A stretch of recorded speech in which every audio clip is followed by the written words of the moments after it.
ಧಾರವಾಡದ Maratha ಕಾಲೋನಿಯಲ್ಲಿರುವ fitness first ಎಂಬ ಜಿಮ್ನಲ್ಲಿ trainer ಆಗಿ ಕೆಲಸ ಮಾಡುತ್ತಿದ್ದ ಸಾಬೀರ್ ಎಂಬಾತನ ಮೇಲೆ ಧಾರವಾಡ ಉಪನಗರ ಪೊಲೀಸ್ ಠಾಣೆಯಲ್ಲಿ ದೂರು ದಾಖಲಾಗಿದೆ.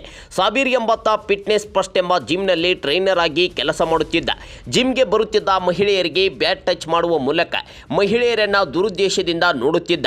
ಮಹಿಳೆಯರ ಚಿತ್ರ ಬಿಡಿಸಿ ಅವರ ಬಗ್ಗೆ ಕೆಟ್ಟದಾಗಿ ಕಮೆಂಟ್ ಮಾಡುತ್ತಿದ್ದ ಎಂದು ಆರೋಪಿಸಿ ಬಜರಂಗ ದಳ ಹಾಗೂ ವಿವಿಧ ಹಿಂದೂ ಪರ ಸಂಘಟನೆಗಳ ಕಾರ್ಯಕರ್ತರು ಸೋಮವಾರ ರಾತ್ರಿ ಜಿಮ್ ಎದುರು ಜಮಾಯಿಸಿ ಆ ಜಿಮ್ಗೆ ಬೀಗ ಹಾಕಿದ್ರು. ಸದ್ಯ ಜಿಮ್ ಟ್ರೈನರ್ ಸಾಬೀರ್ ಎಂಬಾತನ ಮೇಲೆ ಇದೀಗ ಸಂತ್ರಸ್ತ ಮಹಿಳೆಯೊಬ್ಬರು ಧಾರವಾಡ ಉಪನಗರ ಠಾಣೆಯಲ್ಲಿ ದೂರು ದಾಖಲಿಸಿದ್ದಾರೆ. ವಿಜಯಲಕ್ಷ್ಮಿ ಎಂಬುವರು ಇದೀಗ ಸಾಬೀರ್ ಎಂಬಾತನ ಮೇಲೆ ದೂರು ದಾಖಲಿಸಿದ್ದಾರೆ.